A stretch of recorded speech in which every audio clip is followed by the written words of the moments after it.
What's Wrong with Women book by Marek Kotonski. This is my first book that aroused indignation and hatred of ladies, which is the best possible advertisement for what is in it. Chapter 1. Acoustics of Ejaculation. I once came across a seemingly ridiculous yet essentially very important question. Acoustically, how should a man behave during copulation? Keep quiet, emit dignified grunts, hem shyly, or maybe shout like a madman? And isn't moaning a sign of effeminacy, possibly associated with homosexuality? Important question. This is actually a vital question that concerns us all. To answer it, we need to go back to the wilds of our primordial nature. It's very simple. A woman will tell you it's what's inside that matters, painting her nails and touching up her makeup as she says it. From the standpoint of the psyche, what's inside a person may be very important, even more important than beauty. But the world we know is ruled by primordial nature. Keep in mind that the modern life we lead has been the norm for only a few centuries. Modern civilization has existed for only a very brief time. Previously, for thousands and thousands of years, nature and her brutal laws ruled supreme. What matters to her is reproduction and survival. She doesn't care whether people are happy. Why, happiness isn't even desirable. It's unhappy people who develop technologies. The higher the level of technology, the greater the capacity to support human life and the more people there are. Nature is pleased. Higher chances of survival, so someone will live through even the worst cataclysms, hidden in a cave or a mountaintop. Priests will be pleased too. More tithes, more power over people, and public largesse from politicians in exchange for steering votes their way. Governments are also happy. More cannon fodder to send off to war, so they can plant their flags over ever-widening stretches of the map. And let's not forget corporations. They can finance ads to create ideals no one could ever attain, thereby engendering frustration together with compulsive shopaholism. People buy everything and anything to be like their idols.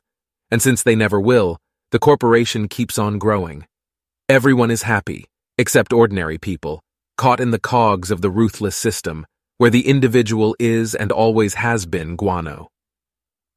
Love burps. To survive in the primitive conditions of our past, a woman had to have a man who knew how to hunt. Guys who composed love songs consisting of grunts and burps may have been nice, but having a child with him would mean death by starvation or murder at the hands of some stronger brute, not to mention low social status. The child would be at the bottom of the hierarchy, together with its mother. If women chose their partners at the behest of their hearts, humanity would have died out long ago. Guys complain about gold-digging women, but it's really not their fault. What do we human beings really have to say about anything? Desire is aroused, hormones flood in, then euphoria, ecstasy. Free will is a stale joke. We are ruled by instinct, and only when the fog lifts from the ruins instinct leaves in its wake does reason enter the scene. Bludgeon a woman. Nature arouses desire, via hormones, in a woman when she is next to a strong male bubbling with testosterone. And that's how it had to be. The children of philosophers and dreamers who feared taking risks to garner food and power would have never survived. We are alive today thanks to this mechanism. While you may have a gentle dad, your great-great to the nth power grandfather was a brute who, when in a bad mood, could bludgeon great-great and grandma to death in a fit of rage. Women, of course, were well aware of this, so they did everything they could to keep their men from strangling them or smashing their heads when enraged by a poorly seasoned dinosaur egg. Women specialized in giving men what they like best, sexual pleasure. That's how nature works. A woman feels like having sex when she's with a brutish scoundrel. She doesn't with a sensitive intellectual. The woman has no say in the matter. Of course, when civilization arose, sickly and effeminate princes, too, had lots of women, but that's because their power and wealth ensured survival. But these women experienced their headiest romances with coachmen or bearded, broad-shouldered soldiers, and the sperm of lusty knaves saved many an aristocratic lineage from congenital disease and extinction. Perhaps this is why geniuses were sometimes born to benighted peasants. A young monarch took a giggling serf girl into his mighty arms as they lay in the sweet-smelling hay. Later, a phenomenal musician or poet appeared in a family of dolts. Do you love beauty or the person inside? Let's get back to the acoustics of intimacy. A woman's primordial nature is well aware that beauty is the most important, because it will enable her to meet a rich man, to support her child, and be impregnated by a brute, good genes. Beauty makes men fall in love. Romantics will say they fall in love with a woman's personality, the person inside. But that's not true, and one simple thought experiment easily proves this. Imagine that your beloved suddenly ages 50 years.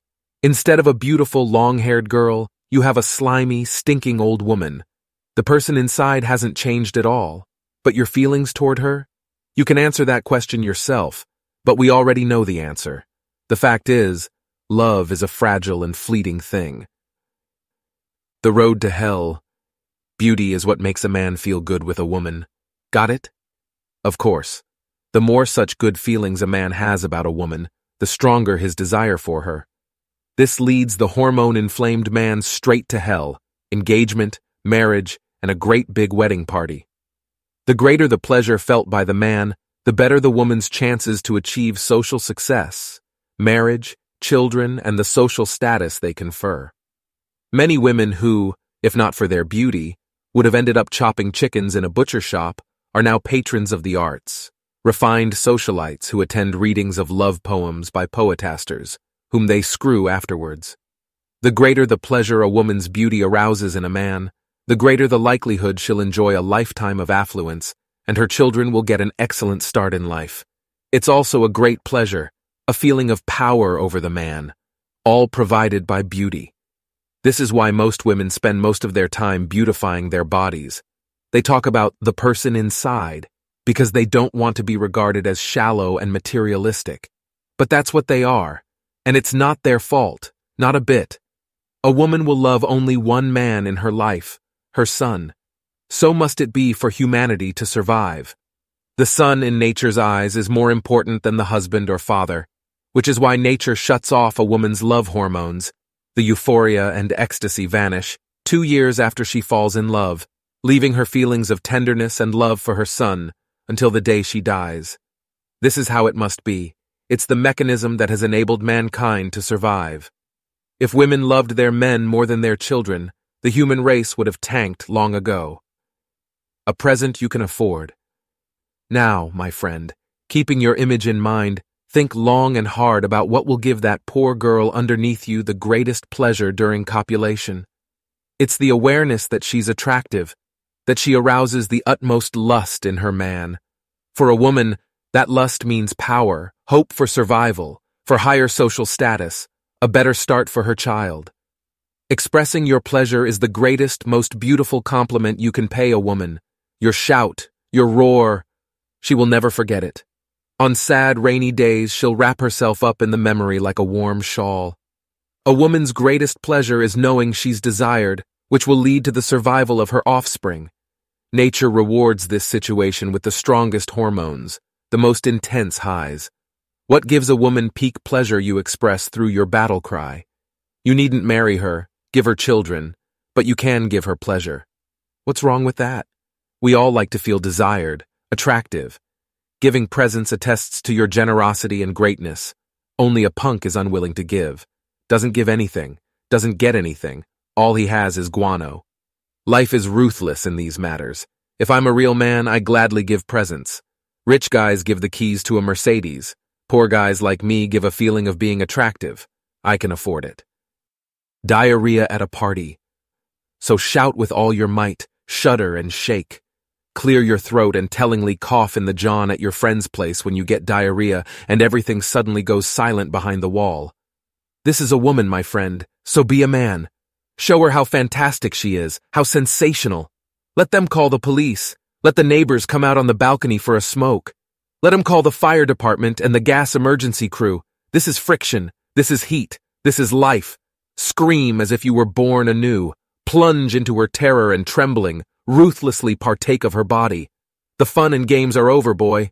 This is sex, brother. This is copulation. This is no joke. Take her as eagerly as a Hummer guzzles gasoline. Taste her whole body, kiss her all over, caress and adore every inch of her body, kiss, lick, bite, grab her hair, delve into her mouth. Let her see the frenzy of male lust in your eyes, a beast run amok. Let her quiver in rapture and fright. Sink into the pleasure her body gives you. Yoke her like an ox to a cart, and whip her till she takes you to the land of ecstasy. Scream and holler as if you were being skinned alive. Be like the progenitor of your race in a dark cave, in thrall to the fever of love. Get out. And when it's all over, take her to the laryngology ward so her hearing can be restored. If you are not entirely hoarse, if you still can't say anything at all, I don't want to know you. You are not from my stable. I disown you. My boys roar so loud and so long that they spend 3 weeks under an oxygen tent, and their women are put into a medically induced coma. This is sex, not that touchy-feely chicken shit you do. Make me, the guru of copulation, your role model. None of my exes wants anything to do with me. None of them. That is an art. That is a piece of work. The mere thought of me causes paroxysms of lust, probably.